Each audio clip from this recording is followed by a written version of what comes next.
ఓం నమ శివాయ. నమో నారాయణాయ. ఓం శ్రీ కర్మ నివారణ కాల భైరవాయ నమో నమః.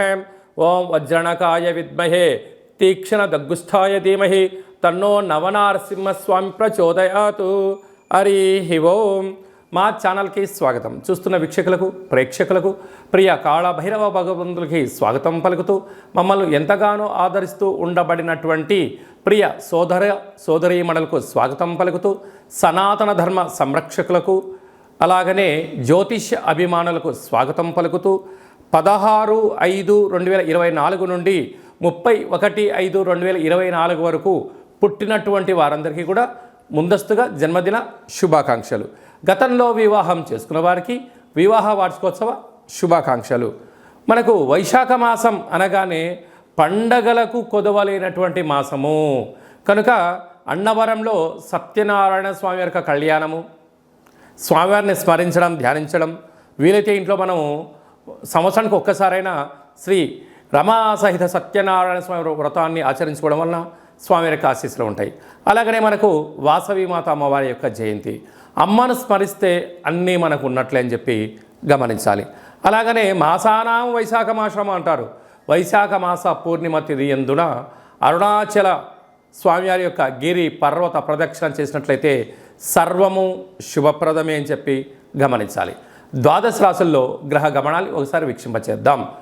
మేషరాశిలో బుధుడు మరియు శుక్రుడు సంచార స్థితి, వృషభ రాశిలో రవి గురు సంచార స్థితి, కన్యరాశిలో కేతు సంచార స్థితి, కుంభరాశిలో శని భగవానుడు స్వక్షేత్ర సంచార స్థితి, మీనరాశిలో కుజరాహుల సంచార స్థితితో ద్వాదశ రాశుల్లో గ్రహ గమనాలు ఈ విధంగా ఉన్నాయి. 12 సంవత్సరముల తర్వాత శుక్ర భగవానుడు స్వక్షేత్రమైనటువంటి వృషభ రాశిలోకి ఈ 20వ తారీఖున మే నెలలో సంచరించడం జరుగుతుంది. అక్కడ విశిష్టత ఏమిటయ్యనగా 12 సంవత్సరముల తర్వాత దేవగురు బృహస్పతి వృషభ రాశిలో సంచారం చేయడం, గురు శుక్రులు అక్కడే సంచారం చేయడం, అక్కడే రవితో కలిపి ప్రయాణం చేయడం అనేటువంటిది ఒక రకమైనటువంటి గ్రహ సంచార స్థితి అని చెప్పి గమనించాలి. మిథున రాశి వారికి ఎలా ఉండబోతుందో ఈ వీడియోలో సవివరంగా సంపూర్ణంగా తెలుసుకుందాం. మిథున రాశి వారికి వ్యయంలో రవి చేత గురువు దగ్గర శుక్ర సంచార స్థితి ఉండడము, 12 సంవత్సరాల తర్వాత శుక్ర భగవానులు గురువుతో కలిపి సంచారం చేయనప్పుడు ఎలాంటి ఫలితాలు ఉంటాయో ఈ వీడియోలో సవివరంగా సంపూర్ణంగా తెలుసుకుందాం. మిథున రాశిలో ఏ నక్షత్రాలు వస్తాయనగా మృగశిర నక్షత్రంలోని 3వ పాదం, 4వ పాదం, ఆరుద్ర నక్షత్రంలోని 4 పాదాలు, పునర్వసు నక్షత్రంలోని 1, 2, 3 పాదములు కలిపితే మిథున రాశి అవ్వడం జరుగుతుంది. చాలామందికి పుట్టినటువంటి కాల సమయంలో డేటా బర్త్లు లేనటువంటి కారణం వలన పేరు యొక్క మొదటి అక్షరాన్ని అనుసరిస్తూ రాశిని తెలుసుకునే ప్రయత్నం చేద్దాం. క, కి, కు, ఖం, అజ్ఞ, ఛ, కే, కో, హ అక్షరాల వారందరూ కూడా మిథున రాశి జాతకులే. మిథున రాశి యొక్క అధిపతి బుధుడు. వీరికి అర్ధాష్టమ కేతు సంచార స్థితి ఉండడం వలన చిన్న చిన్న విషయాలకు ఆందోళన తగదు. భూత భవిష్యత్ వర్తమానాన్ని అంచనా చేసుకొని ప్రయాణం చేయగలిగితే మంచి కాలము అని చెప్పి గమనించాలి. భాగ్యస్థానంలో శని భగవానుడు స్వక్షేత్రకంగా ఉండడము ఇది అద్భుతమైన యోగం అని చెప్పి గమనించగలగాలి.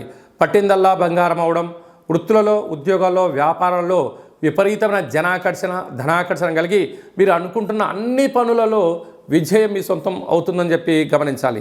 రాజ్యస్థానంలో కుజరాహుల సంచార స్థితి కనుక భూములు, వ్యాపారాలు, రియల్ ఎస్టేట్లు, వస్త్ర వ్యాపారాలు, స్వయం వృత్తులు, సేవారంగ వ్యాపార కార్యక్రమాలలో విజయం మీ సొంతం అవుతుంది. కాకపోతే మీ చుట్టూ శత్రువులు పొంచి ఉంటారు. దయచేసి అప్పులు ఇవ్వద్దు, అప్పులు తెచ్చుకోవద్దు. మీ ఇంటి పత్రాలు కానీ చీటీల వ్యాపారాలు చేసేటప్పుడు కానీ మధ్యవర్తితో కార్యక్రమాలు చేస్తూ బినామీగా మీరు ఉన్నారా, వారు ధనం తీసుకొని వెళ్ళిపోతారు. కట్టకుండా ఆ ధనం మీరు కట్టే పరిస్థితి ఉంటుంది. తస్మాత్ జాగ్రత్త అని చెప్పి గుర్తుపెట్టుకోగలగాలి. లాభస్థానంలో బుధ శుక్ర సంచార స్థితి ఉండడం వలన గృహంలో టీవీ, ఎలక్ట్రానిక్స్, ఫ్రిడ్జ్లు, రిఫ్రిజిరేటర్లు, ఏసీలు, విలాసవంతమైన వస్తువులు కొనుగోలు చేయడంలో ముందు వరుసలో ఉంటారని చెప్పి గమనించాలి. వ్యయంలో రవి, వ్యయంలో గురువు, వ్యయంలో శుక్ర సంచార స్థితి ఉండడం వలన దూర వాయు జల ప్రయాణాలు చేసేటప్పుడు ఎన్నో జాగ్రత్తలు అవసరం. ఒక నిర్దిష్టమైన సమయాన్ని ఏర్పాటు చేసుకొని సమయ అనుకూలమైన ప్రయాణాలు చేయగలిగితే యోగదాయకం అని చెప్పి గమనించగలగాలి. అలాగనే వ్యవసాయ సోదరీమణులకు, మార్కెటింగ్ రంగంలో ఉన్న వారికి, స్వయం వృత్తులు, సేవారంగ, వ్యాపారంగ కార్యక్రమాల్లో ఉండబడిన వారు నిత్యం అప్రమత్తత అవసరమని చెప్పి గమనించాలి. కనుక ఇలాంటి కాల సమయంలో వ్యయంలో 3 గ్రహాలు సంచార స్థితి ఉన్నప్పుడు ఏమిటి ఈ పరిస్థితి అనుకున్నట్లయితే, మీరు ఎంత బరువు అయితే ఉంటారో అంత బరువు కలిగినటువంటి గోధుమలను కానీ, గోధుమ గడ్డిని కానీ, అంటే కాలానుకూలంగా దొరకని పరిస్థితి, గోధుమలు అయితే దొరికే పరిస్థితి ఉంటుంది. అలాగా తులాభారం చేసుకొని గోమాతకు సమర్పించినట్లయితే ఆయురారోగ్యం మీ సొంతమవుతుంది. పక్షులకు వేసినట్లయితే రుణబాధలు తొలగిపోతాయి. నీటిలో వేసినట్లయితే ఆయువృద్ధి కలుగుతుందని చెప్పి గమనించగలగాలి. అలా కుదరని పక్షంలో పచ్చటి గడ్డిని తులాభారం చేసి గోమాతకు సమర్పించండి, అంత మంచే కలుగుతుంది. మే నెలలో మనకు 16వ తారీఖు నుండి 31వ తారీఖు వరకు ముఖ్యమైనటువంటి పండుగల గురించి క్లుప్తంగా, సవివరంగా, సంపూర్ణంగా తెలుసుకుందాం.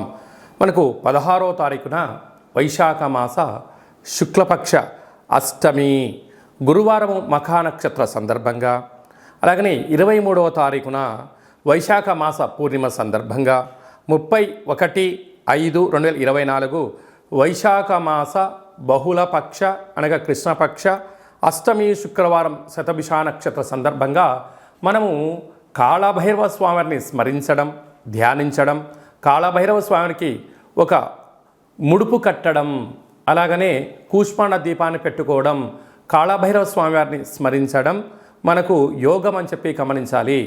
కలియుగ కాలంలో కాలాన్ని శాసింపజేసే శక్తి కేవలం కాళభైరవ స్వామివారికే ఉంటుంది. కనుక కాలం మనకు అనుకూలించాలన్నా, అంటే విద్యార్థులు బాగా చదువుకొని పరీక్ష రాసి ఉత్తీర్ణత సాధించాలనుకున్నా, బాగా చదివినటువంటి స్టూడెంట్స్కు మంచి ఉద్యోగం రావాలనుకున్నా, వివాహం కావాలనుకున్నా, సత్సంతాన సౌభాగ్య స్థితి కావాలనుకున్నా, వృత్తి, ఉద్యోగ, విదేశీయాన, రాజకీయ, వ్యాపార రంగ సేవా కార్యక్రమాల్లో చురుకుగా పాల్గొనడం, విజయాన్ని సాధించగలగాలి అన్నట్లయితే కళౌ కాళభైరవ అంటారు. కలియుగ కాలంలో కాళభైరవ స్వామిని స్మరించడం వలన సకల భూత, ప్రేత, పిశాచ, బ్రహ్మర, యక్షర, యమదూత, శాకిని, డాకిని గ్రహబంధనాలు, సంచిత ప్రారబ్ధ ఆగమిక కర్మలు తొలగిపోయి నరదృష్టి నివారణ కలిగి అన్నింటా విజయం, అన్నింటా విశేషమైనటువంటి వ్యాపార ఆకర్షణ, విద్యాకర్షణ, జ్ఞానాకర్షణ కలిగి జీవితం సువర్ణమయం అవుతుందని చెప్పి గమనించగలగాలి.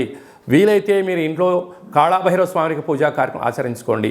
కుదరలేదు, మన యొక్క దేవాలయంలో 4 మంగళవారాలు, 4 శనివారాలు, శుద్ధాష్టమి, పూర్ణిమ, బహుళాష్టమి సందర్భంగా ఒక్కొక్క నెలలో ఒక్కొక్క కాళభైరవ స్వామి వారు ఉంటారు. కాళభైరవ స్వామి వారి యొక్క పూజ, కాళభైరవ స్వామి యొక్క సౌభాగ్య ముడుపు, కాళభైరవ స్వామికి కూష్మాండ దీపము, హోమ కార్యక్రమాలు చేయించి ఆసక్తి గలవారు ఈ కేంద్రమును సంప్రదించినట్లయితే మీకు ప్రత్యేకంగా వాట్సాప్ కాల్ ద్వారా, వీడియో కాల్ ద్వారా పూజ చేయించి స్వామి యొక్క ప్రసాదాన్ని మీకు అందజేయడం జరుగుతుంది. ఆసక్తి గలవారు ఈ కేంద్రమును సంప్రదించి మీ గోత్రనామాలను నమోదు చేసుకోగలరు. ఇంకనూ మనం విజయం సాధించగలగాలి అన్నట్లయితే కాళభైరవ స్వామి వారి యొక్క పాత్ర ఇది స్వర్ణాకర్షణ కాళభైరవ అక్షయ పాత్ర అంటారు. అక్షయం అనగా నశించబడినటువంటిది. ఇందులో రాసులు 12 ఎలా ఉంటాయో 12 రాసులను ఇందులో అచ్చు వేయడం జరుగుతుంది అని చెప్పి గమనించాలి. కనుక ఈ యొక్క పాత్ర యొక్క విశిష్టత ఏమిటనగా శబ్ద తరంగాల ద్వారా ఓంకార శబ్దం రావడము, ఈ శబ్దం ఇంట్లో ప్రసరించడం వలన సకల దుష్టగ్రహాలు వెళ్ళిపోవడము, మానవుని శరీరంలో ఉండబడినటువంటి షట్చక్రాలు వికసింపజేయడము, తను ఏదైతే అనుకుంటాడో దాంట్లో విజయం సాధించడం జరుగుతుందని చెప్పి గమనించగలగాలి. గృహంలో నివసిస్తున్నటువంటి జ్యేష్ఠాదేవి ఈ శబ్ద త్వరితకి బయటికి వెళ్ళిపోయి గ్రామ, రాష్ట్ర, దేశ, ప్రపంచ స్థాయిలో సంచరిస్తూ ఉండబడినటువంటి ధనలక్ష్మీదేవి అమ్మవారు గృహంలోకి స్వాగతం పలుకుతుందని చెప్పి గమనించాలి. ఈ పాత్రను ఎలా ఉపయోగించాలో ఒకసారి గమనిద్దాం. ఓం కాళభైరవాయ నమః.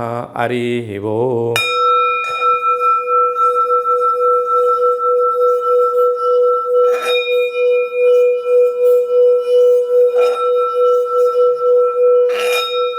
ఈ శబ్ద తరంగాల ద్వారా అద్భుతమైనటువంటి శక్తి, అతీంద్రియ శక్తి, అంతరిక్షంలో ఉండబడినటువంటి సూర్య చంద్రాదుల శక్తి కలిగి మనం ఏదైతే అనుకుంటామో అన్నింటా విజయం మన సొంతమవుతుందని చెప్పి గమనించాలి. ఈ అక్షయ పాత్రతో పాటు కాళభైరవ స్వామి యొక్క పిరమిడ్ని, డాలర్ని, కంకణాన్ని ఏర్పాటు చేయించి మీకోసం ప్రత్యేకంగా కాళభైరవ హోమ కార్యక్రమం చేయించి వీడియో కాల్ ద్వారా చూపించి నక్షత్రాలు 27 ఎలా ఉంటాయో 27 రకాల వస్తువులతో దిష్టి తీయించి మీకు మంచి ఐశ్వర్యాన్ని ప్రసాదించడం జరుగుతుంది. కనుక ఆసక్తి గలవారు ఇంటింటా కాళభైరవం అనేటువంటి అక్షయపాత్ర కార్యక్రమంలో పాల్గొందాం. ఐశ్వర్యాన్ని సొంతం చేసుకుందాం. అష్ట కష్టాలను దూరం చేసుకుందాం. అదే కాకుండా మీ వ్యక్తిగత జాతకం తెలుసుకోవాలనుకుంటున్నారా? మీ పేరు, పుట్టినటువంటి తేదీ, నెల, సంవత్సరం, సమయం మీరు రాసి పంపించినట్లయితే 100 సంవత్సరాల జాతకాన్ని వ్రాసి పంపించి మీరు పుట్టినప్పుడు గ్రహ గమనాలు ఎలా ఉన్నాయి, ప్రస్తుతం ఎలా ఉంటున్నాయి, రాబోయే కాలంలో ఎలా ఉండబోతున్నాయో సవివరంగా సంపూర్ణంగా తెలియజేయడం జరుగుతుంది.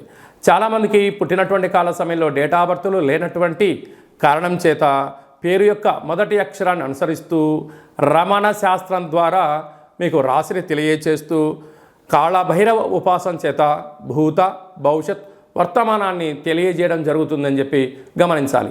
ఆసక్తి గలవారు ఈ కింది నెంబర్ని అపాయింట్మెంట్ తీసుకొని సంప్రదించగలరు. అలాగా మీకు పుట్టినటువంటి పిల్లలకు మాసంలో ఏ మాసంలో పుడితే ఎలాంటి పేర్లు పెట్టుకోవాలి, ఆ యొక్క నక్షత్రంలో ఉన్న ఆధ్యాత్మికమైనటువంటి పేర్లను సూచించడం జరుగుతుంది. మీ అబ్బాయి కానీ అమ్మాయి కానీ వివాహం అవ్వడం లేదా, జాతకంలో ఎలాంటి యోగాలు ఉన్నాయి, ఎలాంటి దోషాలు ఉన్నాయో తెలుసుకొని ఆ వివాహ ప్రయత్న కార్యక్రమంలో విజయం సాధింపచేయడము, అదే కాకుండా వచ్చేట వధువు వరుడు యొక్క గ్రహమైత్రి పరిస్థితి ఎలా ఉంటుంది, వీరికి కలిగే అద్భుతాలు గ్రహయోగాలు కూడా తెలియజేయడం జరుగుతుంది.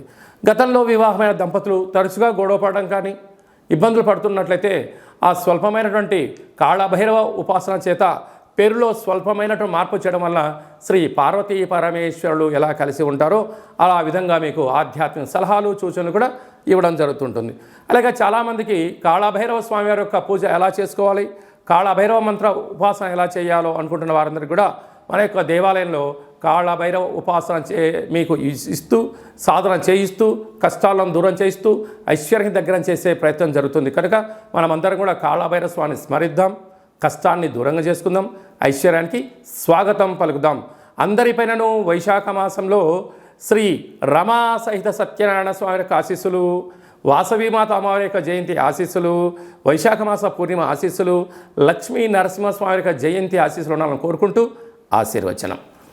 ఓం శతమానం భవతి శతాయు పురుష సతేంద్రియ ఆయుష్యేవేంద్రియే ప్రతిష్టతి ధనం ధాన్యం బహుపుత్రలాభం శత సంవత్సరం దీర్ఘమాయు.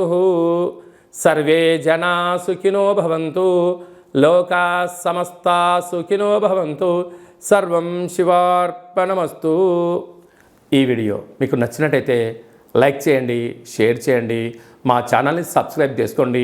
మేము చేస్తున్న వీడియోలు మీకు ముందస్తుగా నోటిఫికేషన్ రావాలి అన్నట్టయితే పైన గంట సింబల్ ప్రెస్ చేసి ఆల్ అనే బటన్ కూడా ప్రెస్ చేయండి. ఇంకనూ స్వామివారి యొక్క ఆశీస్సులు పొందగలగాలి అన్నట్లయితే మీరు ఎవరి క్షేమాన్ని అయితే కోరుకుంటున్నారో, లేక మీ క్షేమాన్ని ఎవరైతే కోరుకుంటున్నారో వారికి కూడా ఈ వీడియోను ఫార్వర్డ్ చేసి భగవంతుడి యొక్క ఆశీస్సులు పొందగలరు, హిందూ ధర్మాన్ని కాపాడగలరు.